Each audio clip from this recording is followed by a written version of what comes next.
Imagine waking in a cold, sterile room, your body strapped to a rigid metal chair with nothing but the hum of fluorescent lights overhead. I want you to picture the terror in your own eyes as you struggle against restraints that bind you helplessly.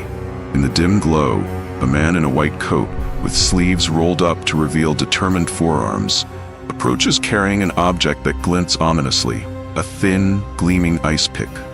For a heartbeat, time seems to slow down as the doctor gently retracts your eyelid. Then, with a single resounding tap of a small hammer, the ice pick shatters through your orbital bone and plunges deep into your brain. In that brutal instant, the neural pathways that once formed the core of your memories, emotions, and personality are irreversibly severed. This is not a scene from a horror film.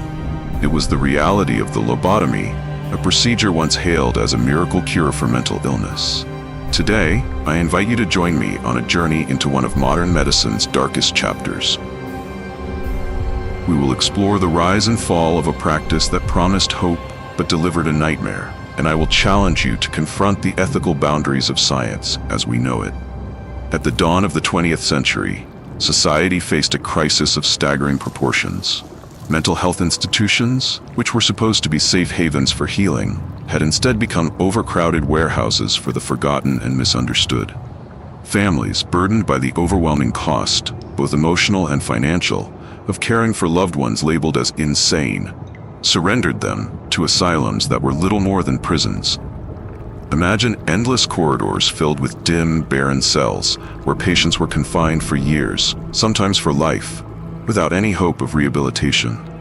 The sounds of despair echoed through these halls. Faint cries, monotonous shuffling, and the incessant clatter of overcrowded wards where one nurse might be forced to care for dozens of patients simultaneously. In this grim environment, treatments for mental illness were as desperate as they were dangerous. Physicians tried everything, from inducing high fevers by infecting patients with malaria to plunging them into chemically induced comas using barbiturates. Some even resorted to delivering electric shocks to the brain in hopes of resetting its function. These methods were extreme, painful, and all too often deadly. Yet, in a society where hope was in short supply, even the most barbaric of treatments offered a glimmer of relief. It was amid this backdrop of institutional neglect and human suffering that a radical theory began to take hold. That mental illness was not an incurable curse, but a consequence of faulty wiring. In the brain, if the brain's connections were damaged or misaligned, perhaps cutting them loose would allow for a fresh start, a reset of the troubled mind. This idea, as chilling as it is simple, would soon give birth to one of the most controversial medical practices in history. Enter Dr. Antonio Egas Moniz, a determined Portuguese neurologist with a vision that defied conventional wisdom. Moniz believed that the tumultuous emotions and erratic behaviors observed in psychiatric patients were the result of dysfunctional neural connections in the frontal lobes, the area of the brain that governs personality, decision-making, and emotion. His theory was bold. By severing these connections, one could effectively reset the brain, eliminating the symptoms of mental illness. In 1935, Moniz performed his first leucotomy in a modest, dimly lit operating room. Picture the scene. Under the sterile glare of an overhead lamp, Moniz drilled small, precise holes in a patient's skull and injected alcohol directly into the brain tissue. The goal was clear: to destroy the white matter fibers that connected the frontal lobes to the rest of the brain. The results were mixed. While some patients exhibited a temporary reduction in symptoms, many were left with permanent damage. Nonetheless, in an era desperate for answers, Moniz's procedure was celebrated as a breakthrough. By 1949, despite its inherent cruelty and unpredictability, he was awarded the Nobel Prize, forever etching his name into medical history. But beneath the accolades and scientific fanfare lay a disturbing truth. Moniz's method was rudimentary. Its side effects were devastating. Patients emerged from the procedure with diminished emotional responses, impaired reasoning, and, in many cases, with their very personalities altered beyond recognition. His success, it seemed, was measured more by the desperate need for a solution than by the actual well-being of the patients. Moniz's pioneering work paved the way for a far more disturbing evolution in the treatment of mental illness. a transformation that would soon cross the Atlantic. Across the ocean in America, a new figure would take the controversial practice of lobotomy to horrifying new heights. Dr. Walter Freeman, a charismatic yet unorthodox neurologist, believed that Monize's slow and meticulous method was too inefficient for the vast numbers of patients in desperate need of help. Freeman was not a trained surgeon. His brilliance lay in his boundless ambition and his willingness to break every rule in the book. He envisioned a procedure that was simple, rapid, and could be performed almost anywhere, even in a doctor's office. Freeman's innovation was as audacious as it was shocking. He developed the transorbital lobotomy, a procedure that replaced the scalpel with an ice pick, a tool more commonly found in a household kitchen than in a surgical suite.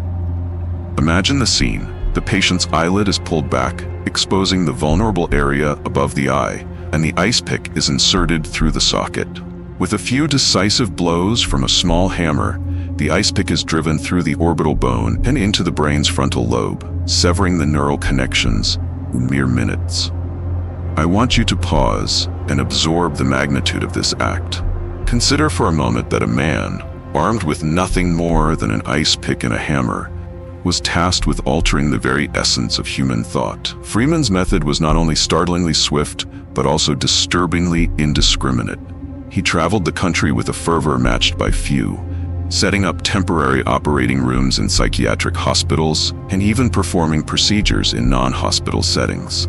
His exhibitions were as much public spectacles as they were medical interventions, often performed in front of astonished onlookers, with Freeman himself grinning as if he were unveiling a great secret.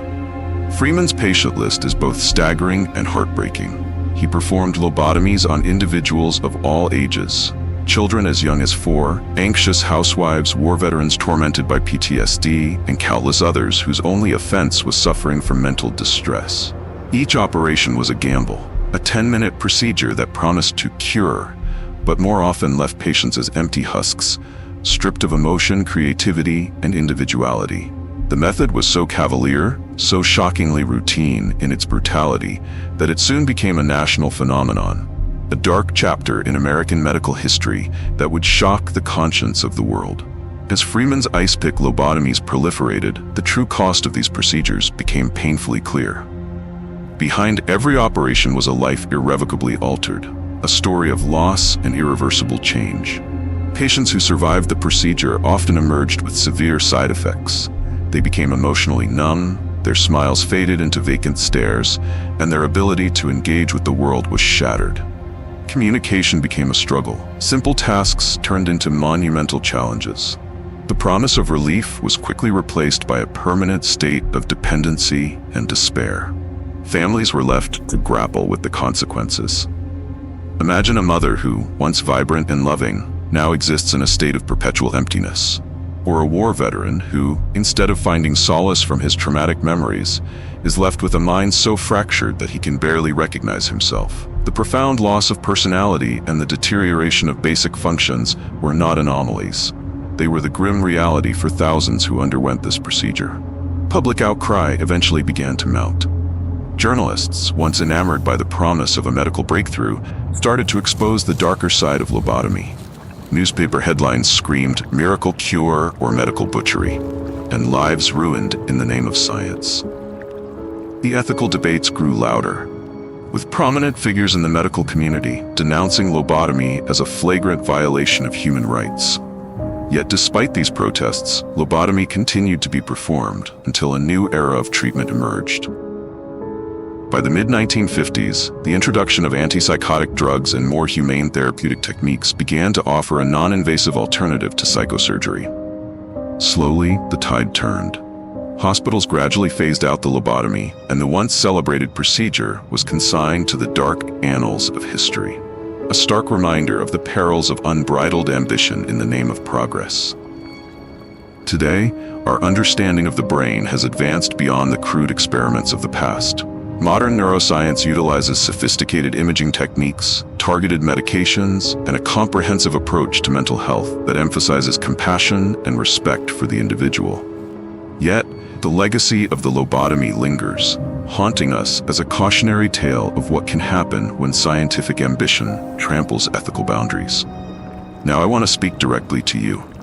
Ask yourself, what would you do if faced with the harrowing choice between living with unbearable mental anguish and risking your mind being irrevocably altered by surgery? This is not just a story of outdated medical practices. It is a mirror reflecting our current struggles with innovation, ethics, and the human cost of progress. Consider the families who, in moments of utter desperation, consented to lobotomy in the hope of a miracle cure. Reflect on the doctors who, driven by the promise of scientific breakthrough, performed procedures with little regard for the lasting impact on human lives. And then ask yourself, in our modern era, as we embrace cutting-edge technologies and revolutionary treatments, how do we ensure that our pursuit of knowledge never again sacrifices the very essence of what makes us human? The story of the lobotomy is a stark reminder that every breakthrough must be measured not only by its potential to heal, but also by its ethical cost. It challenges us to remain vigilant, to question, and to demand that our advancements in science are guided by compassion and respect for human dignity. As you leave this documentary, carry with you the haunting echoes of the past. Let the memory of those whose lives were shattered serve as a powerful reminder that progress without humanity is a path to darkness. In our quest for innovation, may we never lose sight of the value of each human life and the importance of preserving the soul within every mind. The legacy of the lobotomy is a narrative of ambition, tragedy, and ultimately of learning. It is a story that began with a desperate need to heal and ended with a bitter lesson about the dangers of unrestrained scientific experimentation.